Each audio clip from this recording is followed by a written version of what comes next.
Lara apretó la correa de su bolso contra el cuerpo, el corazón golpeando mientras el auto deslizaba entre troncos cubiertos de musgo y raíces expuestas. Desde niña evitaba ese camino. Su abuelo había contado historias de viajeros que nunca regresaron.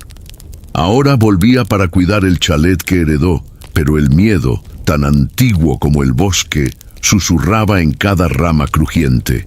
Diego, al volante, mostraba el rostro tenso bajo la luz amarillenta del tablero. Había perdido su trabajo en un proyecto de TI y recibir la noticia por teléfono mientras conducía aumentó su irritación.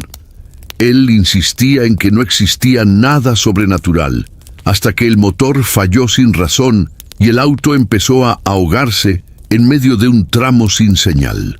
Rafa, el más calmado del grupo, revisaba mapas en el celular hasta notar que el GPS señalaba un desvío inexistente. Hijo de contador de historias locales, creció escuchando leyendas sobre Doña Elisa, la novia de Blanco. Sentado junto a Lara, apretaba un amuleto que su abuela le había dado para protegerse de ojos que no parpadean en la noche. La niebla avanzaba por el capó, trayendo el olor dulce y amargo de tierra húmeda y flores nocturnas. Un cuervo se posó en el espejo retrovisor, picoteando el metal frío como si advirtiera de algo inminente.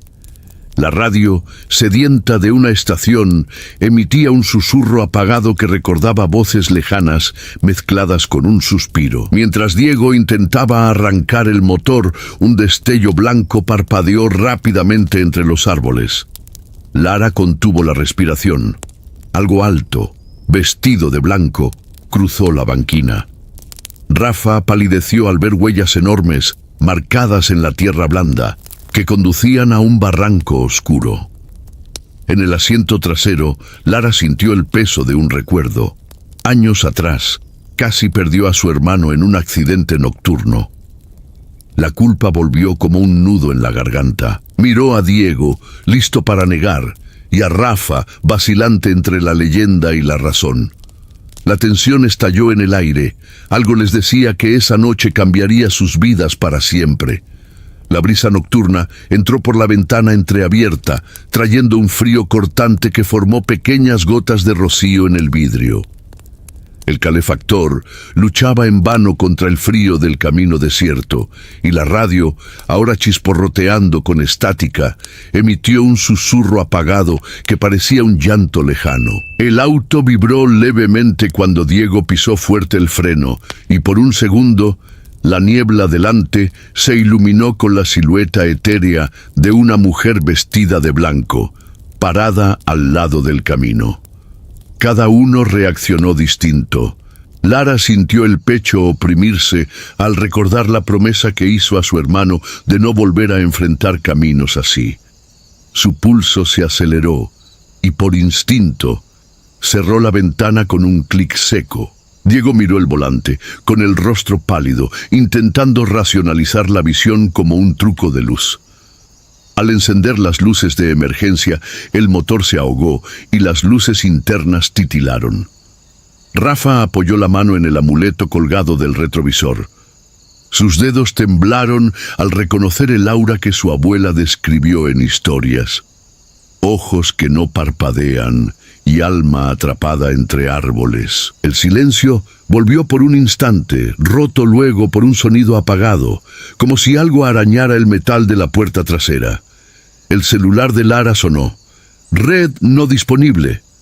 Pasó el dedo por la pantalla, el icono de batería temblando en rojo. Diego intentó arrancar el motor, pero solo escuchó el sonido hueco de la correa forzada. La ira y el miedo se mezclaron cuando Rafa preguntó en voz baja si no sería mejor regresar, pero Diego, obstinado, insistió en que faltaban solo unos kilómetros. De pronto, un reflejo apareció en el espejo retrovisor. La figura, ahora a pocos centímetros, los observaba con ojos oscuros y sin brillo. Los labios blancos se movieron en un susurro casi inaudible. No debieron venir. El escalofrío que recorrió la espalda de Lara fue acompañado por un fuerte clic. Las puertas traseras se cerraron solas y el tablero encendió todas las luces de advertencia. El grupo se paralizó. Un último destello bajo los árboles mostró un tronco rasgado, como alguien lo hubiese sujetado. Entonces, el suspiro volvió transformado en una risa baja y distorsionada. La radio explotó en un estallido poderoso antes de quedar en silencio. En el reflejo de la ventana, Lara creyó ver un cartel rayado. «Vuelvan mientras puedan». Los amigos apagaron el motor y alumbraron la orilla del camino con las linternas de los celulares. La arena húmeda cedía bajo sus pies, mostrando un par de zapatos blancos, semi-enterrados, con las costuras rotas y cubiertos por pequeñas hojas húmedas. Al lado, un pedazo de velo enrollado en una liana mostraba bordados delicados manchados de óxido. El aire pesado llevaba el olor agrio de moho y flores marchitas, y el silencio solo se rompía por el zumbido lejano de luciérnagas. Lara estremeció al reconocer patrones en el velo, flores de azahar, símbolo de novias locales. La culpa latía en su mente. Recordó la promesa de no volver a ese trecho. Diego se agachó para examinar los zapatos, preguntando en voz baja quién los habría usado. Al levantar una nota envejecida atada a una rama, sus dedos temblaron. 1975. Elisa Moura esperó el amor hasta el final. Mientras tanto, Rafa escuchó un susurro entre los árboles, casi un sollozo. Su vista huyó hacia las sombras moviéndose que parecían acercarse. Apretó el amuleto con más fuerza, murmurando una oración que aprendió de su abuela: que el alma en pena encuentre descanso o huya de nosotros. Diego revisó sus bolsillos y encontró un relicario antiguo que no era suyo. Lo cerró sorprendido al ver grabado el nombre Elisa y una foto de una novia sonriente. El trío se dividió. Lara propuso seguir las huellas que llevaban al bosque denso, pensando que allí encontrarían más respuestas. Diego, guiado por la razón, insistió en regresar al auto y pedir ayuda, convencido de que era solo una broma cruel. Rafa, dividido entre miedo y curiosidad, sugirió investigar el relicario y dejar que el amuleto los guiara. Cuando se acercaron al punto donde las huellas desaparecían, el viento silbó entre los troncos y el velo rasgado se movió, como tirado por dedos invisibles. Un fuerte clic resonó detrás. La nota desapareció de la mano de Diego y el relicario cayó al suelo, abriéndose para mostrar una alianza oxidada. Lara recordó su propia pérdida, su hermano a quien prometió no regresar a esa ruta. El eco del pasado presionaba para enfrentar el misterio de Elisa y la verdadera razón de su regreso. Cuando Diego giró la llave, el faro lanzó un haz inestable sobre el tablero y la radio chilló con un lamento agudo. En el espejo retrovisor, Lara vio una forma pálida surgir de repente entre los asientos. La mujer de blanco, alta, con el vestido empapado de barro y el velo pegado al rostro. Sus ojos, negros y profundos, perforaban el alma de los tres. El corazón de cada uno latía distinto.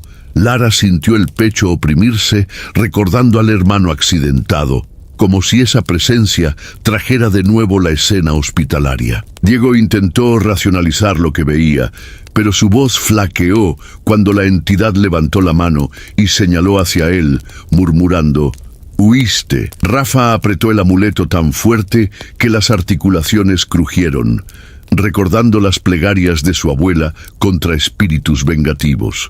Un chasquido metálico sonó. Las puertas se cerraron solas. La luz interna parpadeó y se apagó, sumiéndolos en una oscuridad absoluta, salvo por un brillo espectral que emanaba del vestido. La figura avanzó con pasos lentos, el velo ondeando como si llevara el llanto de 100 voces. Diego empujó el asiento hacia atrás, intentando abrir la puerta trasera, pero no cedió. Un grito ahogado de Rafa denunció el toque helado en su hombro. La presencia extendió dedos translúcidos y marcó la piel con arañazos superficiales, dejando un rastro de energía fría que quemaba. Cuando Lara recuperó la vista, la entidad susurraba nombres en secuencia: Lara, Diego, Rafa. Cada sílaba parecía sacar un fragmento de valor de sus corazones. Por un instante pensaron haber roto el círculo cuando el motor rugió fuerte y las luces se encendieron. Pero al mirar por la ventana, vieron que el camino estaba bloqueado por un tronco retorcido que se movía lentamente, como una garra viva. El bosque se cerraba alrededor como un abrazo sofocante. El suelo era un enredo de raíces y hojas húmedas, cada paso resonando en cuevas de silencio. Lara sentía el peso de la culpa apretando su pecho. Si morían ahí, no cumpliría la promesa hecha a su hermano. Cada rama que crujía debilitaba su coraje.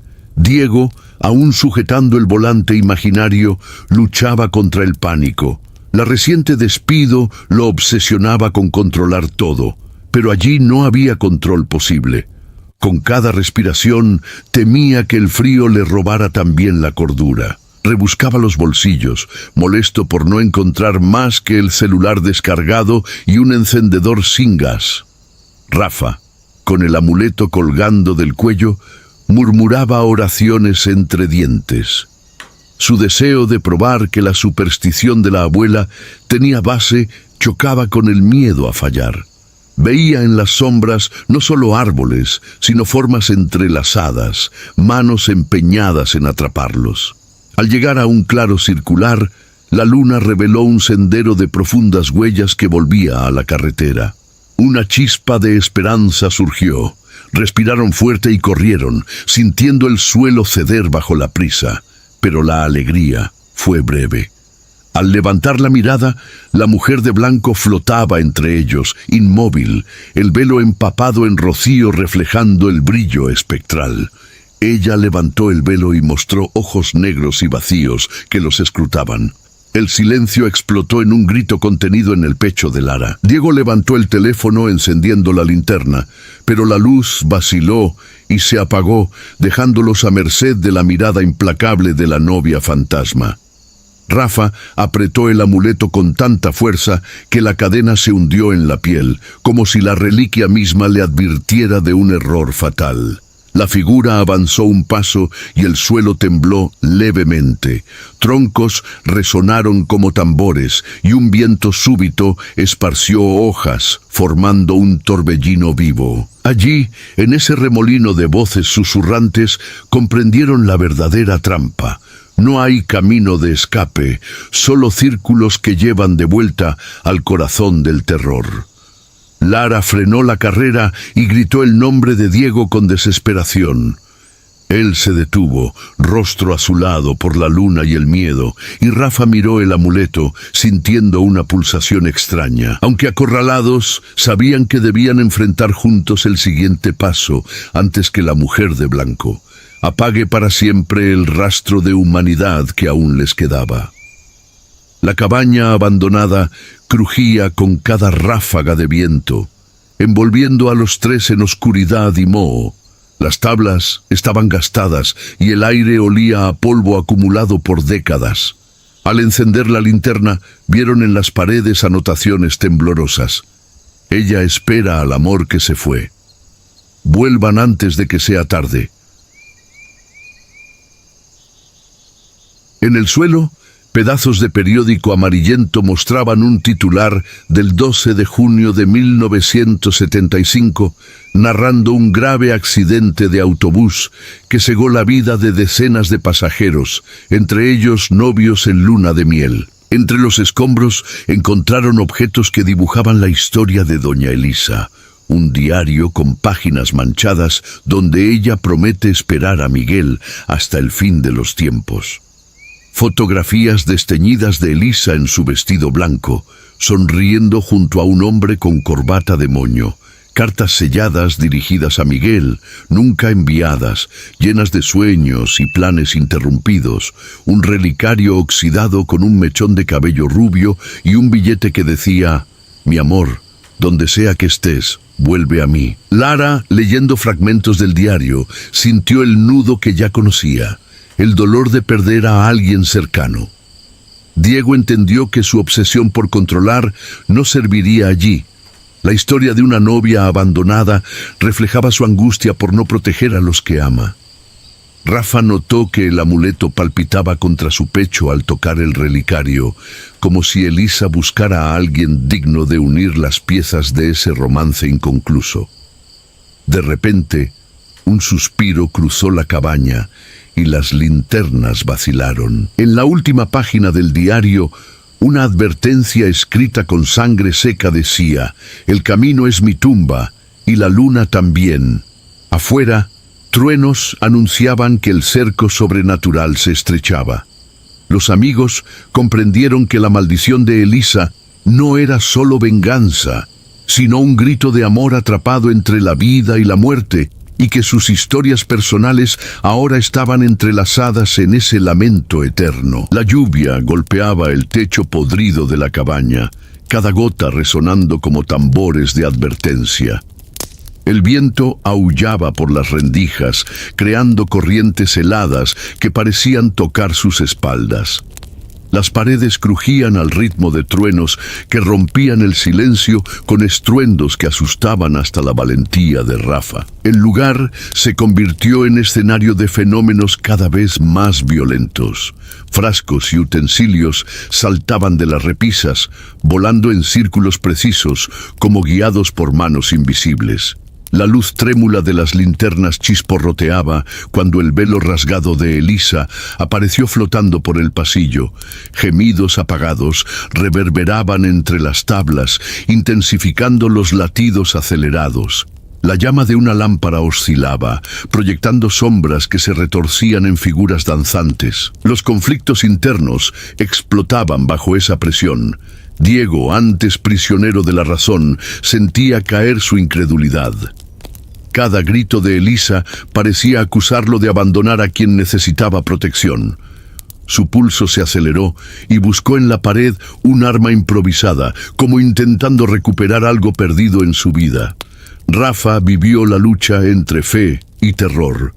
El amuleto vibraba caliente, casi doloroso, como pidiendo un sacrificio. Dudaba entre usar el relicario de Elisa para contener la maldición o entregarlo a la entidad para salvar a sus amigos.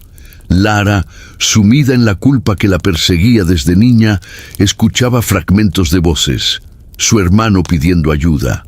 Con cada trueno recordaba la promesa rota, sintiendo que esa noche sellaría su destino. En el clímax del terror, una fuerza invisible arrastró a Diego hacia una penumbra más densa. Su grito se mezcló con el coro de lamentos, mientras Rafa y Lara, tomados de la mano, enfrentaban el velo que se acercaba, empapado en lágrimas de lluvia. La entidad levantó el relicario en puño espectral, preparando el escenario para la desesperación que precedería al enfrentamiento final. El interior de la cabaña se volvió un laberinto agobiante.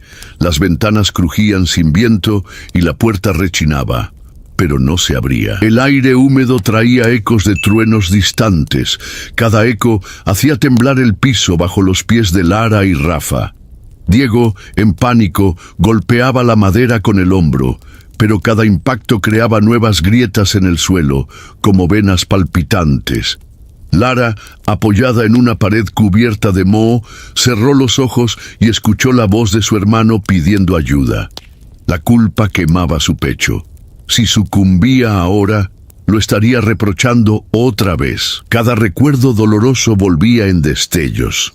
El instante en que su hermano perdió el control de la bici y ella no pudo sostenerlo. Las promesas sin cumplir de protegerlo. La sensación de abandono que aún la acechaba. Rafa sentía el amuleto vibrar con una energía helada. Quería usar el relicario de Elisa para establecer contacto directo con el espíritu, pero temía que eso sellara el destino de los tres. La tensión crecía cuando el objeto emitía un susurro casi inaudible, incitándolo a abrir la puerta principal. Diego, con las manos sudorosas, veía tu refugio de razón derrumbarse mientras las tablas se ondulaban como si tuvieran vida propia. Notó nuevos arañazos formando palabras desconexas. «Quiero a mi amor», escritas en jirones de tinta. Desesperado intentó romper el vidrio de una ventana, pero ésta se volvió un espejo que reflejaba su propia mirada perdida, haciéndolo retroceder en pánico. El ambiente reaccionaba a cada emoción. El tintinear de metal resonaba cuando Rafa intentaba levantar el relicario. Gotas de lluvia se filtraban por el techo, cayendo sobre las frentes sudadas. Susurros se mezclaban con los crujidos, formando frases de acusación y lamento. Atrapados por recuerdos y miedos, comprendían que el siguiente paso no era escapar, sino enfrentar lo que los mantenía prisioneros.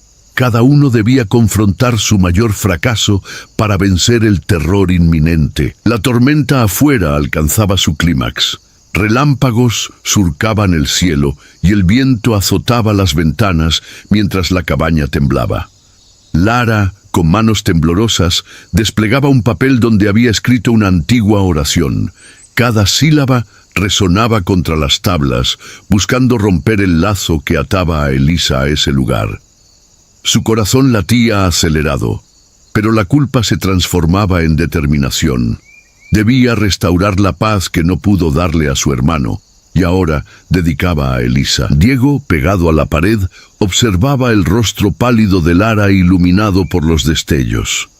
La ansia de controlar todo chocaba con el miedo visceral, pero al verla recitar cada verso, levantó lo poco de valor que le quedaba. Avanzó, derribando un banco para usar una tabla como escudo. Vio a Rafa dudar entre extender el relicario oxidado o sostener el amuleto de la abuela. En un instante de unidad, Rafa colocó el relicario en el cuello de Lara y sujetó el amuleto contra su pecho. Justo cuando la mujer de blanco rasgó el espacio entre ellos, un grito estridente cortó el aire. Sus dedos translúcidos se cerraron alrededor del velo que Lara sostenía, intentando arrastrarla de vuelta al limbo. Diego levantó la tabla mientras Rafa murmuraba las últimas palabras de la oración. El velo resbaló y Elisa tembló. Un destello violáceo iluminó el lugar, mostrando la cara de terror de la novia espectral. Por un segundo que pareció eterno, el silencio reinó. La entidad vaciló. El velo cayó pesado al suelo y las corrientes de lluvia cesaron. En un último resplandor, Elisa se deshizo en hojas secas que giraron por la habitación, llevándose el eco de los lamentos. La cabaña se calmó y un viento suave apagó las antorchas del miedo. Exhaustos, cubiertos de lodo y marcas de arañazos, Lara, Diego y Rafa emergieron del bosque justo donde todo comenzó. La niebla se disipó con los primeros rayos de sol, mostrando hojas secas que aún temblaban bajo el rocío matutino. El silencio era pesado, como si el bosque exhalara alivio o esperara un nuevo encuentro. Diego apenas podía pisar el asfalto irregular. Cada paso le recordaba el peso de la tabla que empuñó y el colapso de su incredulidad. Miró la carretera y vio un cartel corroído. KM 47, próxima ciudad a 20 kilómetros. La señal de civilización dio un consuelo débil, pero su rostro permanecía pálido, incapaz de enfrentar el sol naciente. En cambio, revisó los bolsillos buscando el relicario vacío, recuerdo de que el amor de Elisa permanecía suelto entre los árboles. Rafa, con el amuleto ahora partido por la mitad, sentía un vacío en el pecho. El objeto que simbolizaba protección había sido frágil ante el dolor ancestral que encontraron. Recogió el fragmento del velo atrapado en la liana y lo envolvió en un trozo de periódico, decidido a enterrarlo junto a las cenizas de sueños rotos. Cada símbolo resonaba en su mente. El sacrificio de la fe por la verdad. Lara sentía una mezcla de alivio y temor. La promesa hecha a su hermano se transformó en nuevas promesas: proteger a quienes ama y no permitir que fantasmas del pasado se perpetúen. Al mirar el auto abandonado, recordó el grito de la novia y el peso de sus propios secretos. Cada cicatriz en su brazo era ahora también un sello de coraje. Cuando finalmente llegaron a la primera ciudad, el contraste fue marcado. Calles limpias, aroma a pan fresco y voces lejanas. Parecían visitantes de un mundo que ya no les pertenecía. Se sentaron en un banco de plaza, atónitos, mientras el sol calentaba sus hombros rígidos. Un vendedor ambulante de café les ofreció tazas humeantes, pero ninguno pudo forzar una sonrisa. Sin embargo, cuando Lara se volvió para agradecer, vio en el espejo retrovisor de un auto, estacionado unos metros atrás, una figura. El contorno de un vestido blanco reflejado en la carretera desierta que llevaba de vuelta al bosque. Su corazón se apretó. Diego levantó la cabeza de súbito y Rafa palideció, sintiendo volver el frío. El reflejo se desvaneció con una ráfaga de viento, pero la certeza de que el misterio persistía era inquebrantable. Se intercambiaron miradas, reconociendo que ese camino se había convertido en más que un tramo olvidado. Era un portal hacia sus propias fallas y esperanzas. Y, por más que el sol brillara, sabían que la mujer de blanco seguiría acechando cada curva, esperando a quien cruzara su camino. La niebla se arrastra por la colina cuando el auto de Bruno se detiene frente al orfanato Hollow. La reja de hierro cruje como si reclamara la presencia extraña, y el jardín, invadido por maleza y estatuas desfiguradas, exhala un olor a tierra húmeda, mezclada con el dulce perfume de flores muertas. Las ventanas polvorientas reflejan siluetas indistintas, creando la impresión de que alguien observa desde dentro. Bruno pisa el suelo de madera del porche, sintiendo el crujido de las tablas bajo cada paso. Está motivado por el deseo de probar su talento. Este proyecto puede salvarlo del espectro de las críticas de su padre, un arquitecto renombrado que siempre menospreció sus ideas. Sofía, justo detrás, lleva un cuaderno de notas, sufre insomnio crónico y ve en este estudio la oportunidad de entender las pesadillas recurrentes que la atormentan. Lucas apoya la mochila en un hombro, escéptico ante las leyendas locales, pero ansioso por recopilar evidencias que desmientan cualquier aparición. Marina, cámara en mano, busca en la fotografía una terapia para el duelo que ahoga su sonrisa desde la pérdida de un amigo querido. Mientras exploran el vestíbulo principal, detalles llaman la atención. Marcas de manos grisáceas en las paredes, una mecedora que se mueve sola y un reloj detenido exactamente a las 3:33. El tintineo de algo metálico en el pasillo hace que todos se paralicen. Bruno intenta convencer al grupo de seguir, pero Sofía retrocede al escuchar un suspiro triste que resuena detrás de una puerta entreabierta. Lucas ilumina el espacio y encuentra una cuna vacía, volteada de lado, como si alguien se hubiera ido apresuradamente. En el momento en que Marina encuadra la puerta en su visor, la luz de la linterna titila y la puerta se cierra con un estruendo sordo. El corazón de cada uno se acelera, anticipando que aquella noche será mucho más que un simple estudio de restauración. Marina alza la cámara para registrar el trabajo de restauración y, al enfocar el antiguo candelabro, nota pequeñas gotas de rocío deslizándose por los cristales, aún sin alguna fuente de humedad. El ambiente, antes solo silencioso, ahora parece respirable, como si la casa misma estuviera viva y observando cada movimiento. En el salón principal, un reloj de péndulo se sobresalta.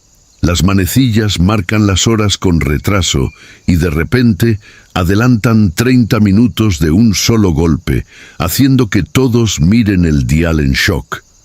Lucas encuentra una almohada arrugada en el suelo, donde nunca hubo cama, y la seda ondea cuando la levanta, como si algo la acabara de usar. Un suspiro sombrío recorre los pasillos, mezclándose con el crujir de las tablas, y trae una invitación susurrada. descansen, vengan a dormir. Cada uno siente la extrañeza de manera particular. Marina, motivada por el duelo, se pregunta si la casa intenta ofrecer descanso eterno a quienes perdieron algo preciado. Sofía, con insomnio crónico, ve en el susurro una promesa de alivio para sus noches sin sueño, pero teme entregarse a la invitación. Lucas, escéptico, intenta racionalizar el fenómeno como corriente de aire o fallo del mecanismo del reloj, pero su pecho se oprime al oír pasos leves en el piso superior. Bruno, sin cámara en ese momento, recuerda las palabras de su padre sobre respetar la historia de un lugar, percibiendo que allí habitan memorias que se niegan a morir. Mientras investigan el salón, las luces titilan y sombras se alargan en las paredes, formando siluetas humanas que desaparecen cuando alguien apunta la linterna. La almohada escapa de las manos de Lucas y cae, exhibiendo en la etiqueta una fecha: abril de 1923, el mismo año en que el orfanato fue transformado en hogar provisional. Un escalofrío recorre la columna de Sofía, pues la fecha coincide con relatos de niños que desaparecieron sin dejar rastro. A cada suspiro y cada marca inexplicable, crece la sensación de que la invitación a dormir allí puede ser una sentencia de muerte. Bruno enciende la linterna y desciende la escalera de piedra húmeda que conduce al sótano, donde el aire está denso de moho y repite cada goteo de agua. Estantes de madera podrida cubren las paredes, llenos de frascos polvorientos y herramientas oxidadas. En el rincón más oscuro observa un baúl de cuero carcomido. Al abrirlo, encuentra un diario cubierto por una capa fina de polvo. Las páginas, pegadas entre sí, exhalan un perfume a velas gastadas. Al ojearlo, descubren dibujos tortuosos alrededor de una cama dibujada en perspectiva, sombras de manos clavadas en el colchón, ojos brillantes asomando bajo el zócalo. Anotaciones garabateadas en los márgenes dicen: la casa ronca como una bestia hambrienta. Cada suspiro que robo fortalece sus paredes. Relatos de sueños lúcidos. El aristócrata describe haber inducido a huéspedes a dormir en el ático, alimentando la mansión con fragmentos de sus temores. Creía que devorando el sueño ajeno podría inmortalizarse en la misma estructura de la casa. Sofía, curiosa, lee en voz baja un pasaje donde su morador describe risas infantiles tras las paredes, aunque no había niños en la propiedad. Su pecho se aprieta al recordar sus interminables pesadillas y siente ganas de huir. Lucas, aún escéptico, señala que las anotaciones datan de 1923, pero al fruncir el ceño reconoce una página final fechada ayer con la frase: «Pronto será el turno de los nuevos huéspedes». Marina fotografía el fragmento, con las manos temblorosas al notar que la caligrafía más reciente mezcla tinta negra y sombras grises. Mientras discuten si deben seguir leyendo, un crujido resuena en el suelo de arriba, como si alguien arrastrara cadenas. Bruno, impulsado por la ambición de revelar cada detalle arquitectónico, propone subir al ático para confrontar las anotaciones. El grupo duda, dividido entre el fascinante hallazgo y el miedo a lo que encontrarán en esa habitación maldita. Sofía vacila frente al colchón improvisado en la antigua suite principal, luchando entre el miedo y la promesa de un descanso que su insomnio crónico le niega hace años. Al acostarse, el aire parece congelarse. El candelabro oscila y el susurro de la casa se transforma en una invitación insistente para cerrar los ojos. El ambiente pesa sobre cada uno de ellos. Las paredes, cubiertas con papel tapiz desteñido y manchado, exhalan olor a moho y recuerdos antiguos. El piso cruje bajo el peso de memorias. Arañazos en la madera forman símbolos casi imperceptibles, como garras sigilosas. Un espejo agrietado refleja la habitación desde varios ángulos, revelando sombras ajenas a los ocupantes. Internamente, cada personaje vive su conflicto. Sofía ve en la cama una promesa de alivio, pero teme entregarse a la casa que se alimenta del sueño ajeno. Bruno, consumido por la ambición de documentar un hallazgo que impulsaría su carrera, insiste en que ella realice la prueba, pese a escuchar protestas. Lucas, escéptico, teme que la lógica sea insuficiente y presiona a Marina a mantener la distancia. Marina, atrapada entre registrar la verdad y proteger a su amiga, apunta la cámara con manos temblorosas. Dentro del cuarto, voces distorsionadas susurran el nombre de Sofía, alternando canciones infantiles y lamentos agonizantes. La temperatura cae abruptamente y el candelabro chisporrotea, esparciendo chispas que se apagan antes de tocar el suelo. Cuando Sofía cierra los ojos, el viento trae risitas infantiles, eco de los pequeños moradores desaparecidos. Una figura encapuchada aparece al borde de la cama, deslizándose con pasos silenciosos. Manos largas emergen de la sombra y envuelven a Sofía, arrastrándola hacia el espejo. En un grito agudo el vidrio se rompe en silencio y ella desaparece durante un segundo detrás del reflejo. Al reaparecer, sus ojos están vidriosos, sin reconocimiento. Los amigos se lanzan contra la puerta, pero ésta se cierra sola con un estruendo metálico. En el reflejo de la ventana, ven a Sofía arrastrándose fuera del cuarto, cuerpo rígido, murmurando: «Vengan a dormir conmigo». La cámara de Marina capta, al fondo, una sombra que se escabulle de nuevo hacia el espejo. Los cuatro corren por los corredores, con el corazón martillando al unísono. Las puertas que recordaban ya no existen. Los marcos pelados revelan ladrillos fríos y las ventanas restauradas muestran solo oscuridad. El suelo de tablas cruje con cada paso, formando inscripciones inquietantes como «Duerme y no despiertes». El aire exhala olor a vela quemada y tierra vieja, mientras el techo parece comprimirse, sofocándolos. Bruno, dividido entre la ambición profesional y el miedo a perder al grupo, intenta usar el GPS del celular, pero el dispositivo oscila entre coordenadas contradictorias. Sofía, acostumbrada a noches insomnes, siente su cuerpo debilitarse con cada segundo. Su deseo de dormir aparece como una tentación mortal. Lucas, escéptico hasta el último hilo de esperanza, golpea con fuerza el marco de una puerta cerrada, rompiendo el silencio con un grito frustrado. Marina, aún con la cámara, capta destellos que revelan entre las sombras siluetas de niños de ojos oscuros acechando en las esquinas. Al encontrar un vestíbulo circular inexistente antes, el grupo duda. Un espejo manchado ocupa toda la pared, y sus reflejos aparecen atrasados, gesticulando por sí mismos.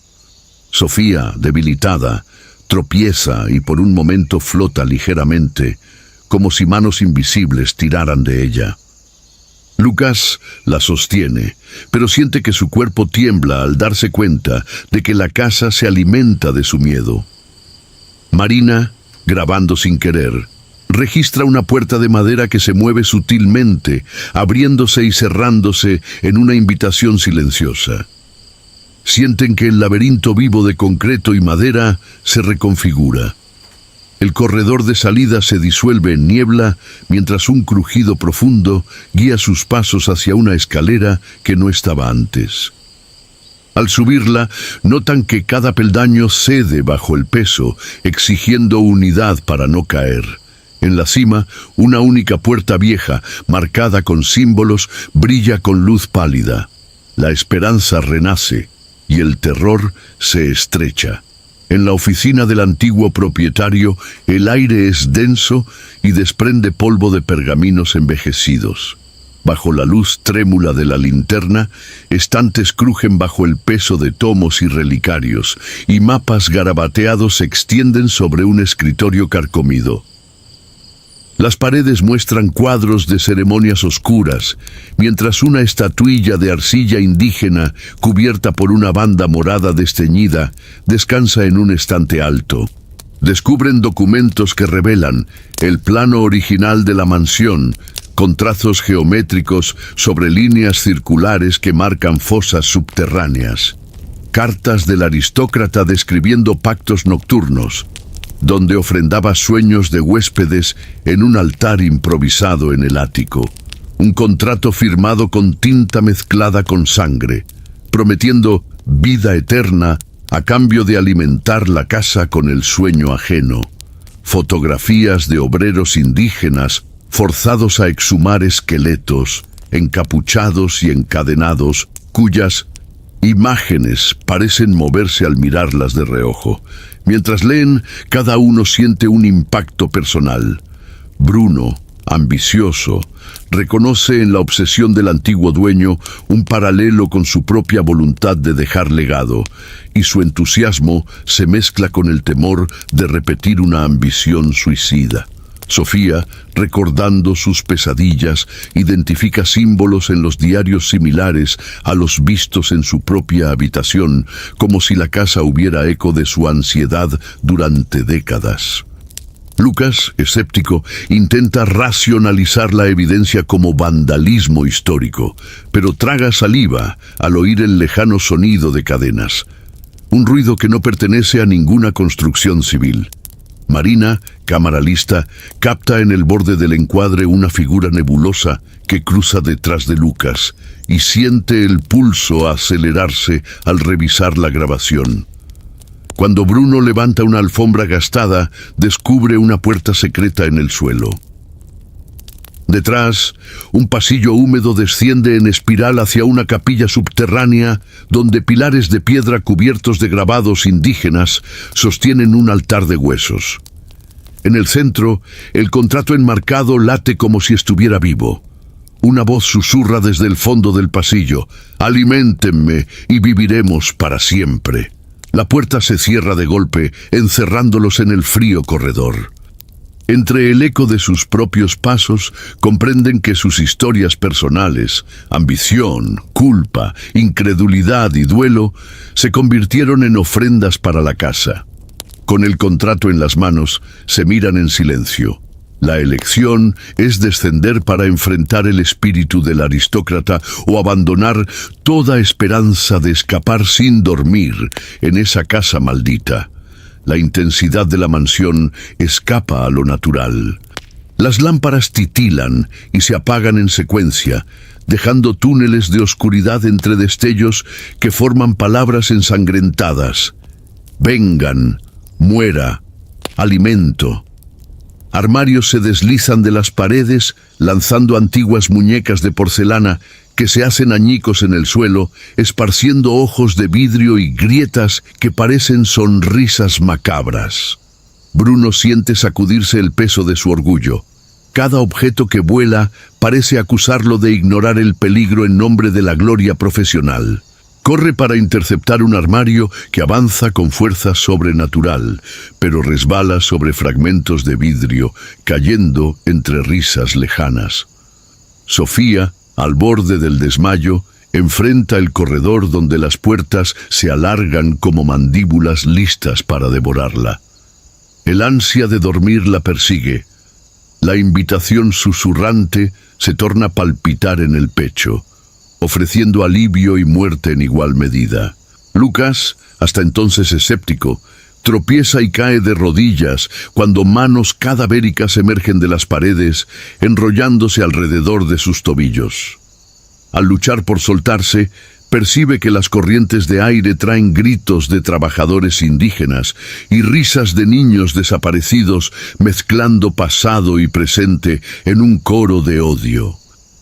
Marina, con la cámara aún en mano, ve una niebla helada envolverla. Escucha secretos susurrados sobre cómo el duelo se alimenta de memorias, y siente que cada clic de su lente llama la atención de la entidad, acercándola más a capturar también su alma. El suelo mismo late como un corazón maligno.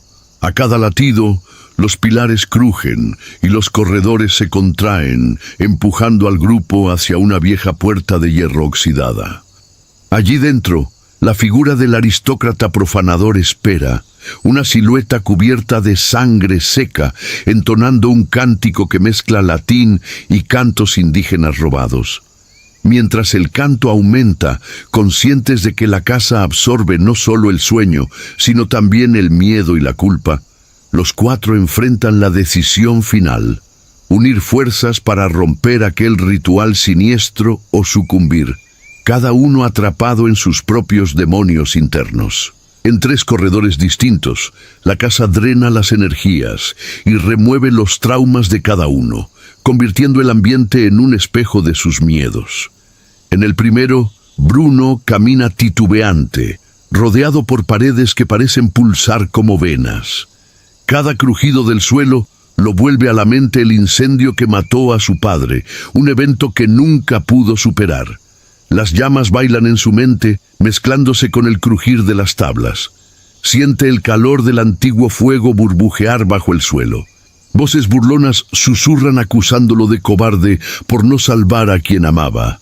Las paredes resuman hollín que al tocar quema su piel imaginaria, paralizándolo. En el segundo corredor, Sofía arrastra los pies como si cada paso requiriera un último esfuerzo de voluntad.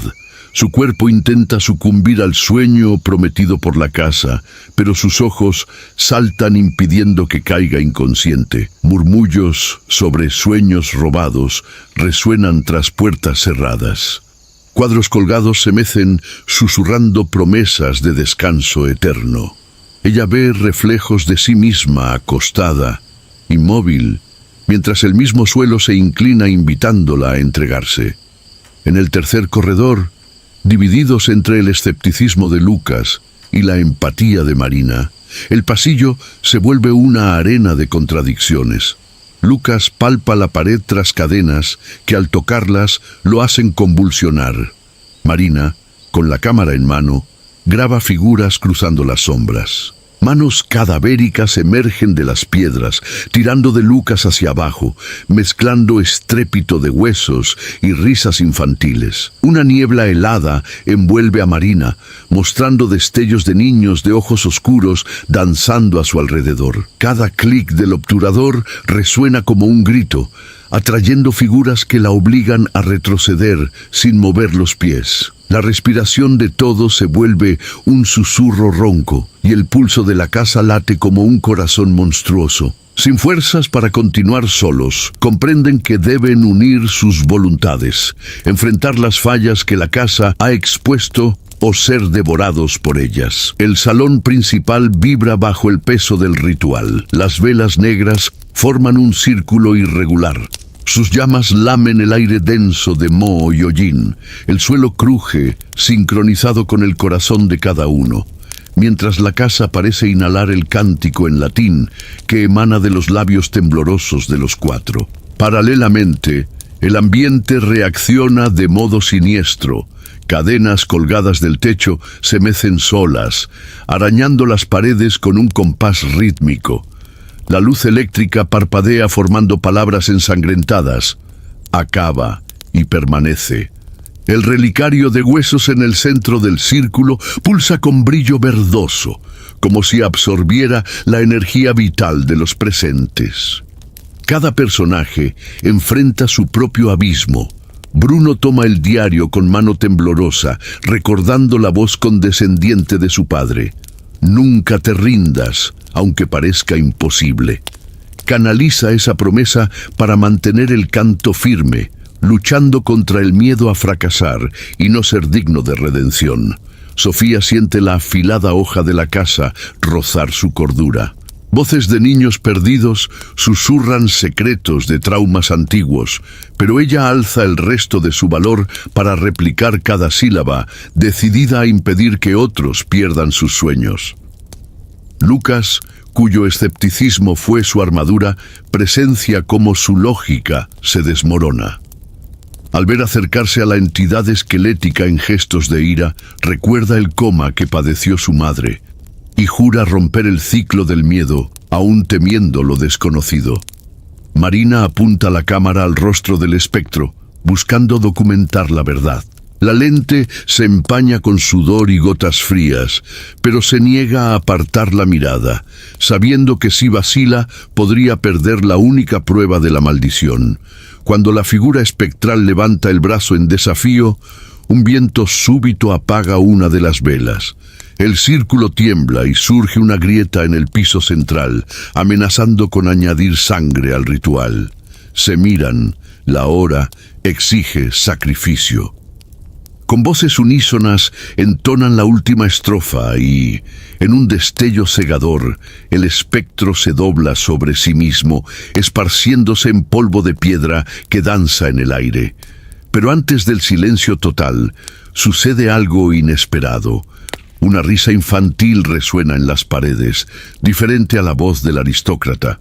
Es más suave, como si un alma menor avisara que la casa aún no está satisfecha. El relicario, ahora vacío de huesos, brilla un instante más, proyectando sombras de manos que se deslizan fuera del círculo. Las puertas se abren con un chirrido prolongado, pero no para dejarlos salir. Forman un nuevo pasillo, bañado por luz fría, invitándolos a continuar. El espectro principal desapareció, pero el desafío final de la casa se revela.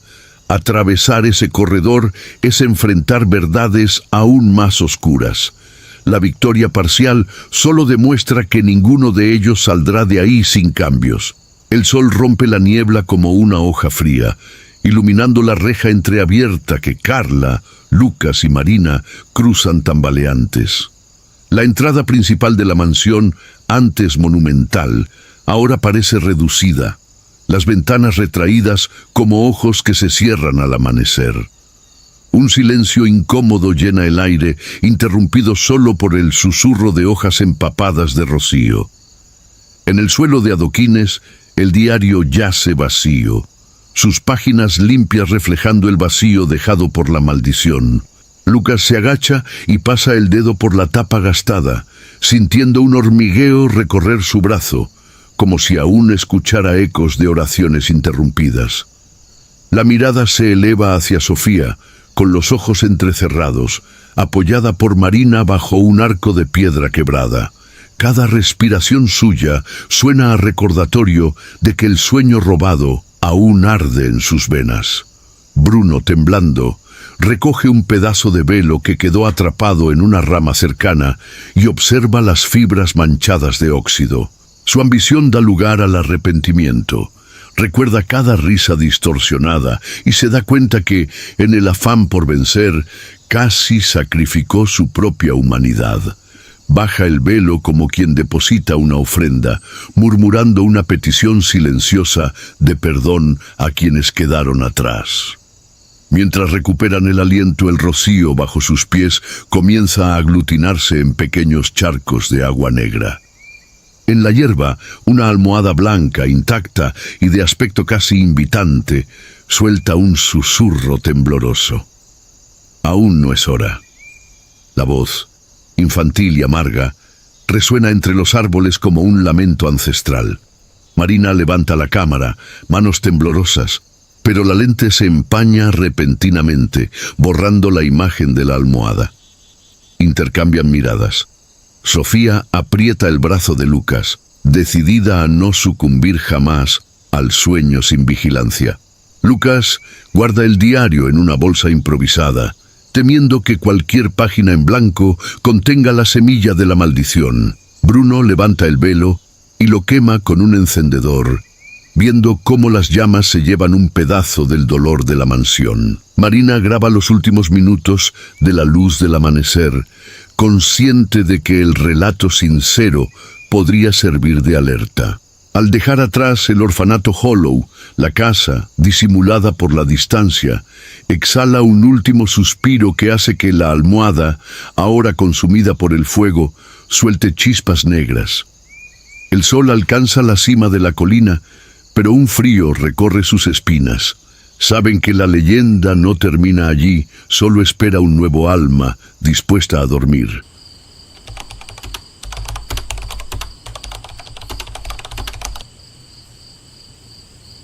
La noche cae gris sobre el camino de tierra que conduce a la mansión Velasco.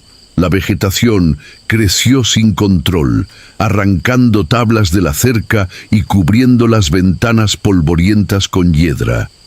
Un viento helado recorre la terraza de madera podrida, trayendo el eco apagado de risitas infantiles que se pierden en el aire. André, entusiasta de grabaciones audiovisuales, sueña con un documental que consagre su carrera, pero teme que la búsqueda de lo extraordinario lo convierta en mero espectador de su propio miedo. Beatriz, escéptica convicta, desea probar que toda leyenda tiene explicación racional. Su inseguridad surge al notar que su corazón se acelera ante el silencio opresivo. Cayo, obsesionado con ganancias económicas, busca subastar reliquias únicas de la fábrica de juguetes. Sin embargo, cada paso en el salón hace resonar recuerdos de deudas y fracasos que intenta enterrar. Diana lleva la esperanza de reencontrar a su hermano desaparecido, vendido como aprendiz en la antigua fábrica. Cada muñeca victoriana le provoca un nudo en la garganta, como si cada rostro de porcelana guardara fragmentos de su propio dolor. El salón principal exhibe estantes repletos de muñecas, con ojos de vidrio, que reflejan el haz de las linternas. El piso cruje con ritmos irregulares, y la resina derramada sobre una mesa antigua exhala un perfume dulce y podrido. Al fondo, una ruedita de madera giratoria que antes fue juguete infantil gira sola, soltando un chirrido siniestro que reverbera entre las columnas corroídas. Mientras André ajusta la cámara, Beatriz tropieza con un maniquí de tela que cae sin explicación. Cayo se queja por la falta de señal en el celular, y Diana siente una brisa fría rozarle el cuello. Un susurro atraviesa el salón. ¡Cuenta! ¡Cuenta! Intercambian miradas angustiadas, conscientes de que la invitación a desvelar esas historias puede ser mortal. El aire en el salón se vuelve pesado, como si las muñecas tuvieran voluntad propia. Entre estantes rechinantes y reflejos temblorosos de las linternas, los investigadores notan señales pequeñas que indican que no están solos. El brazo de una muñeca de porcelana se mueve ligeramente cuando Beatriz desvía la mirada. Una risa infantil, apagada y distante, resuena por los corredores de ladrillos expuestos. El reloj de pared se detiene a las 3:07 y junto a él aparece un rasguño profundo, como si uñas arañaran la pintura gastada. El roce de faldas de seda recorre el suelo, aunque nadie se mueve. André, obsesionado en documentar cada detalle, intenta filmar el brazo movido, pero la cámara falla justo en ese instante, sumiendo el corredor en la oscuridad antes de volver a la normalidad. Beatriz siente presión en el pecho al escuchar la risa. Su convicción racional vacila cuando el sonido se repite detrás de ella, como si las muñecas susurraran secretos. Cayo, pensando en la recompensa monetaria, casi derriba un estante al retroceder, revelando un recorte de periódico antiguo con el rostro de un niño desaparecido. Diana, al notar el rasguño en el reloj, siente la misma marca en su muñeca, como si ya hubiera tocado la pared. Cuando el silencio regresa, cada uno entiende que esas pistas no son meros artificios del lugar, sino invitaciones a desvelar horrores que nunca deberían haber sido liberados. El ático de la mansión Velasco es un espacio claustrofóbico, cubierto por tirantes sueltos y capas de polvo que flotan a la débil luz de las linternas. El aire huele a resina oxidada y velas apagadas hace décadas. Cada paso sobre las tablas antiguas hace crujir la madera como un gemido, y un frío húmedo parece emanar por las grietas, envolviéndolos en un abrazo helado. Al abrir un baúl de cuero desgastado, encuentran el diario del fabricante de juguetes Horacio Velasco. Las páginas, amarillentas y manchadas de tinta, revelan experimentos para preservar almas infantiles en muñecas de porcelana, usando símbolos marcados con sangre de niño. Anotaciones sobre un ritual nocturno que extrae el aliento vital de quienes duermen en la fábrica, canalizándolo en cada juguete. Dibujos grotescos de muñecas marchando en círculo, anticipando la ascensión de una líder, la Dama Roja, tras el amanecer de su primer sueño. Un último fragmento escrito con letra temblorosa. No deben contarlo a nadie, pero mi nombre resuena en las paredes, Horacio. Luego encuentran un cassette sujeto a un grabador a pilas. Al presionar play, oyen voces infantiles robotizadas repitiendo «No cuentes a nadie» y un susurro llamando a Diana por su nombre. El ambiente reacciona. Las linternas parpadean en sincronía con las voces, revelando breves siluetas de muñecas que avanzan por la penumbra. Una risa infantil resuena detrás de cada caja, haciendo que el corazón de Beatriz se acelere, pues la racionalidad no encuentra explicación. El piso cede levemente bajo el peso de los descubrimientos, como si la casa aceptara guardar el secreto. Cada uno enfrenta sus conflictos. André, encantado por la documentación, siente que su ambición se convierte en urgencia por registrar el horror antes de que desaparezca. Beatriz, sacudida por la imposibilidad de refutar el rito, ve su fe en la ciencia derrumbarse ante las pruebas tangibles del diario. Cayo, hambriento de reliquias valiosas, vacila al darse cuenta que cada página pone en riesgo su propia cordura. Diana, al escuchar su nombre en la grabación, siente el peso de la culpa por buscar recordar a su hermano en la fábrica. Ahora teme atraer algo mucho peor. Cuando el grabador cae al suelo y se silencia, un estruendo en las tablas sopla pistas de un segundo compartimento oculto bajo el baúl. Se cruzan miradas.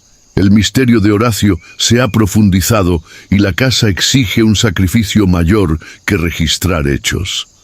A medianoche, las lámparas titilan, lanzando sombras danzantes sobre las muñecas de porcelana. El silencio opresivo se rompe cuando la única criatura viva del salón se materializa. La muñeca de ojos azules, vestida con seda roja, aparece sobre la tarima crujiente, con el rostro antes agrietado ahora perfectamente intacto. El ambiente reacciona violentamente. Las luces se apagan un instante y el eco metálico de pasos arrastrados llena el aire. Un viento helado apaga velas, esparciendo humo que forma figuras infantiles corriendo entre los estantes. El reloj de péndulo cesa su tic-tac y en lugar de sus latidos se escucha un coro de risas infantiles. Cada personaje enfrenta su miedo interior. André, ávido por capturar imágenes únicas, siente la cámara temblar en sus manos. Duda entre filmar el avance de la muñeca o tomar un bastón para proteger a sus compañeros. Beatriz, con el escepticismo quebrado, presencia la transformación súbita de la porcelana y siente culpa por haber subestimado la leyenda. Cayo, que veía en esa visita una oportunidad de lucro, pierde el brillo de la codicia al escuchar la muñeca pronunciar su nombre en tono susurrado. Cayo, Cayo. Diana, con el corazón apretado, reconoce en el rostro de la muñeca rasgos de su hermano desaparecido y su valor se mezcla con el desespero de no saber si se trata de nostalgia o maldición. La muñeca señala con un dedo rígido una puerta cerrada al fondo del salón. Antes que alguien reaccione, el marco cruje y la madera se estremece como torcida por manos invisibles. Cuando Andrea arremete contra la figura con el bastón, ésta desaparece en un estallar de porcelana, pero el sonido reverbera por el pasillo, abriendo una puerta a un corredor estrecho nunca antes visto. En el nuevo corredor, Los pasos de la muñeca resuenan como invitaciones macabras. Detrás, un espejo manchado refleja rostros ansiosos y en sus bordes surgen garras que intentan arrastrar al grupo a esa sombría pasaje. La madera del suelo, ahora crujiendo rítmicamente, forma palabras en surcos: duerman o mueran. El primer enfrentamiento deja al grupo sin aliento, comprendiendo que la muñeca no es solo heraldo del peligro, sino la llave al próximo nivel de horror. Un laberinto vivo de porcelana y recuerdos corruptos, donde cada paso adelante implica enfrentar secretos que nunca debieron salir a la luz. El pánico se extiende cuando llegan a la entrada principal, solo para encontrar la reja soldada desde dentro.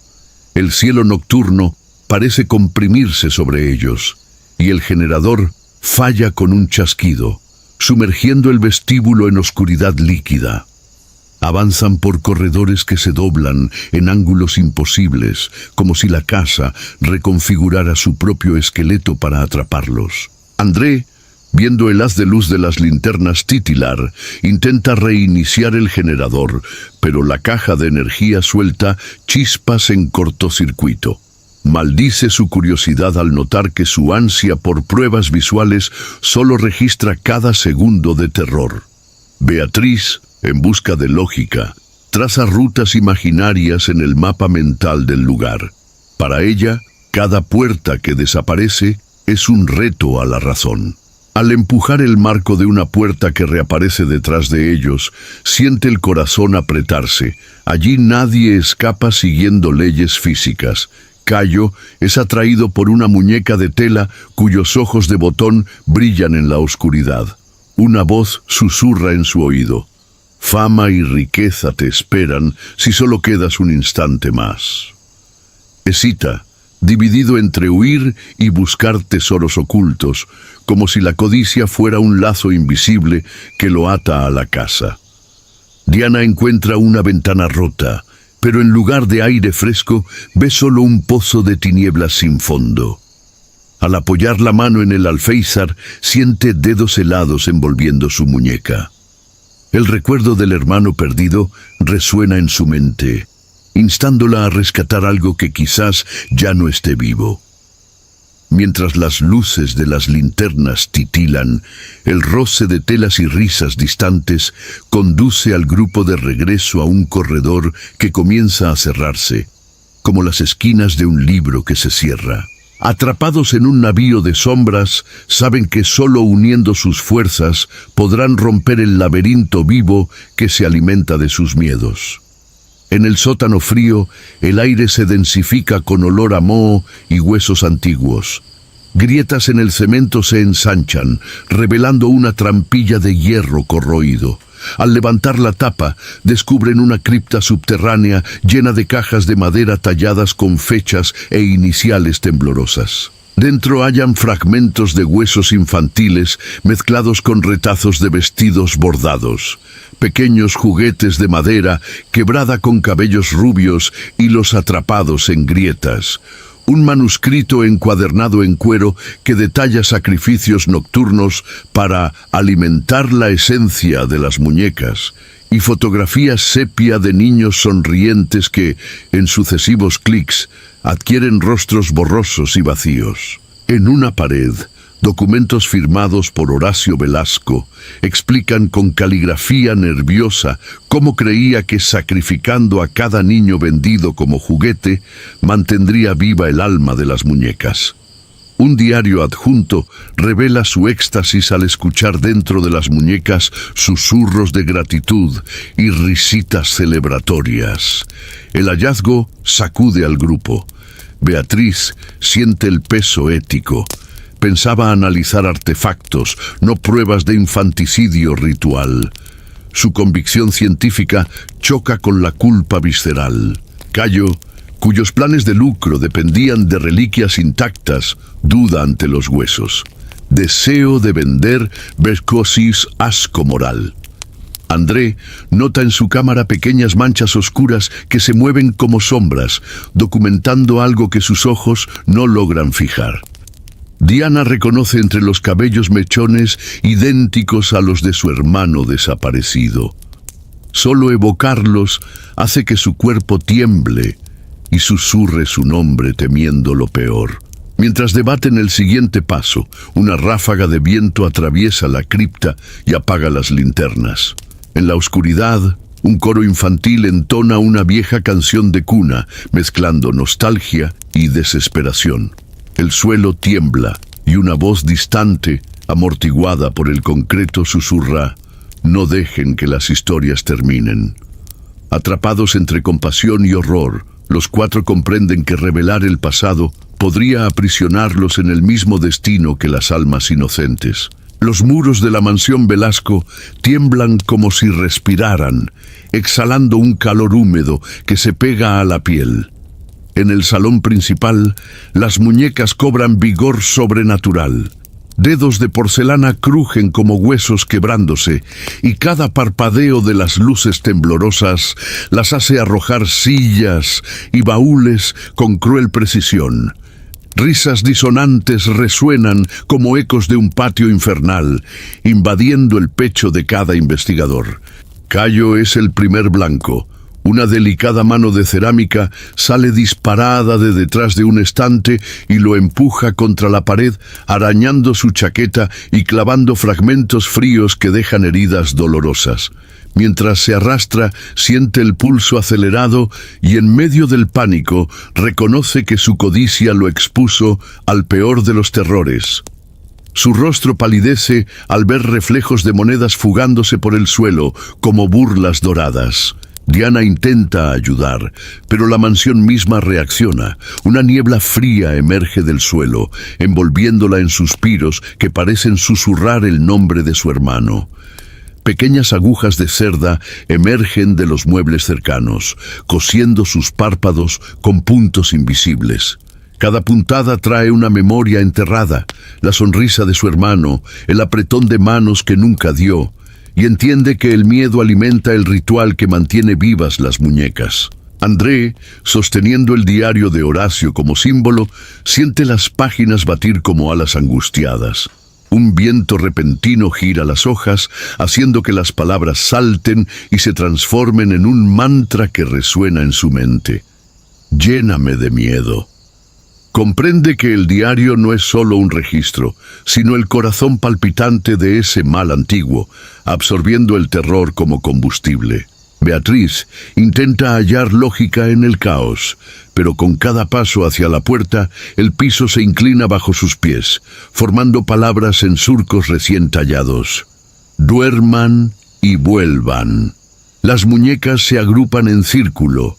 Rostros agrietados cobran vida y golpean el aire con leves martillazos de madera y porcelana, forzando al grupo a retroceder al unísono, empujados por una fuerza invisible. El calor sofocante se vuelve insoportable cuando los candelabros caen con un estrépito amortiguado, esparciendo vidrio y metal retorcido. Un último destello revela al fondo del salón a la Dama Roja, la muñeca líder, extendiendo sus brazos en una invitación mortal. El miedo devora la esperanza, pero en la mirada colectiva se enciende una chispa de resistencia. Allí deciden dar el siguiente paso, enfrentando las fallas que la casa expuso y uniendo fuerzas para intentar romper el hechizo antes de que el terror los consuma por completo. La oscuridad en la mansión Velasco se vuelve palpable, como si las paredes exhalaran un aire putrefacto que sofoca cada suspiro. Los corredores, antes un laberinto de sombras, se oscurecen aún más cuando las lámparas de aceite se apagan de golpe, dejando solo el brillo macabro de ojos de porcelana al acecho. Cada paso resuena en cavidades hambrientas, listas para devorar a quien se atreva a avanzar. Separados en pequeños grupos, enfrentan sus demonios interiores. André escucha la voz suave de su hermano fallecido, llamándolo a acostarse en una cuna invisible. La duda carcome su determinación y se pregunta si registrar el horror vale más que ceder al descanso prometido.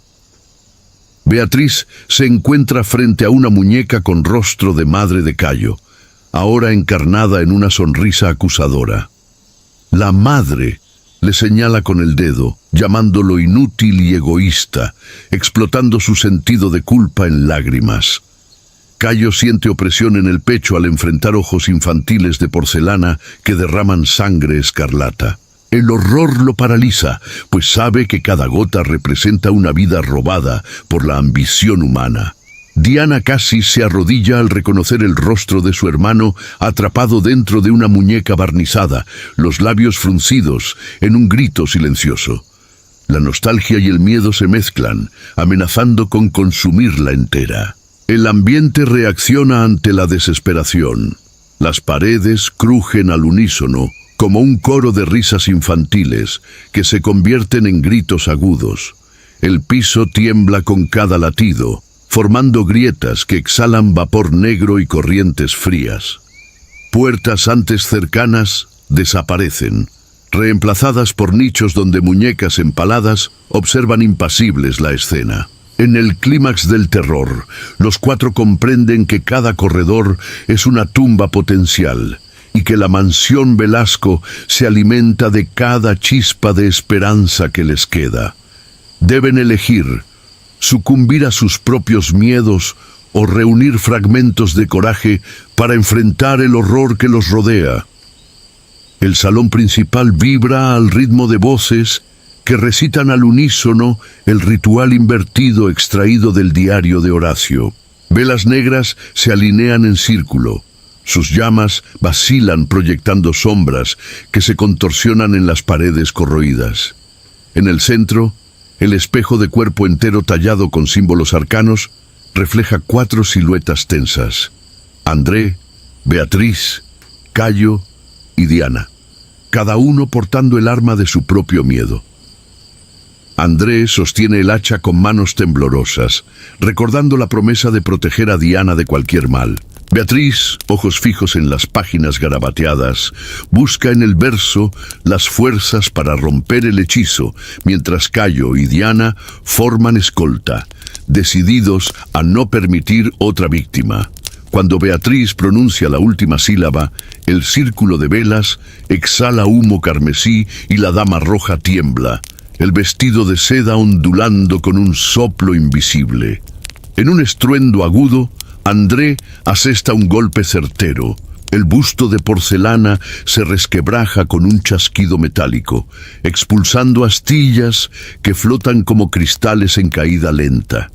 La muñeca suelta un grito agudo y el espejo vibra, formando una tela de grietas que se abren en pétalos mortales. Las muñecas a su alrededor caen inertes y el suelo se llena de fragmentos brillantes. Pero la victoria tiene precio. Del mayor fragmento del espejo emergen decenas de manos negras, dedos largos y esqueléticos que rasgan el aire buscando carne viva. Cayo es arrastrado hacia atrás por una de ellas, arañado por la cerámica fría. Diana agarra su brazo, la voz ahogada por el pánico. Beatriz levanta el diario como escudo, invocando el último pasaje del ritual y dañando las manos oscuras que se deshacen en polvo de sombra que se pega al cabello y piel de los sobrevivientes. Cuando la última vela se apaga, el salón se sumerge en una oscuridad profunda, salvo por el pálido brillo de la luna que atraviesa el vitral roto. El silencio regresa, pesado y lleno de ecos. En el reflejo de los fragmentos rotos aparece el contorno de una nueva muñeca, de mirada vacía y vestido inmaculado, descansando sobre una estantería oculta. Es señal de que, aunque el hechizo principal fue roto, el terror no terminó. La mansión Velasco sigue viva, esperando la próxima curiosidad que ignore la advertencia. El primer rayo de sol atraviesa las copas retorcidas de los árboles, iluminando la fachada ya descolorida de la mansión Velasco. El aire trae olor a rocío y tierra húmeda, pero tras el brillo matinal flota un silencio incómodo, como si el mundo real temblara alrededor del vestigio de pesadilla que acaban de atravesar. André, Beatriz, Cayo y Diana emergen tambaleantes por la puerta principal. Sus cuerpos están marcados por arañazos, hematomas y polvo gris de huesos triturados. Los ojos de cada uno reflejan el vacío entre lo vivido y lo que queda de sí mismos. Cayo guarda un fragmento de porcelana en su mochila, inseguro si es prueba de victoria o relicario de culpa. Revisa en silencio cada momento en que se dio a la codicia y promete no permitir que el dolor de tantos niños sea en vano. Diana, aún con los párpados sensibles, al recordar al hermano atrapado en una muñeca, entierra en el jardín de lata una pétala roja arrancada del vestido de la dama roja. Su gesto es un acto simbólico de enterramiento, pero su corazón sabe que el duelo sigue vivo. Beatriz inspecciona el diario, ahora en blanco, sintiendo el peso ético de haber destruido más que palabras. Teme que los recuerdos de Horacio Velasco floten en las páginas vacías, listos para ser reescritos. André intenta encender el auto, pero el motor falla en repetidas ocasiones. Percibe que la mansión, aunque dormida, controla ese tramo de tierra, impidiendo cualquier fuga definitiva. Al voltear a buscar ayuda, ve en el asiento trasero una pequeña muñeca de porcelana, intacta y sonriente, con ojos que brillan como luces encendidas. El motor falla una vez más, y un viento frío atraviesa el auto, trayendo un susurro infantil. Historias ciertas nunca deberían ser contadas. Intercambian miradas de horror y resolución. La leyenda sobrevive, ahora grabada en sus cuerpos y mentes, esperando el próximo curioso dispuesto a ignorar la advertencia.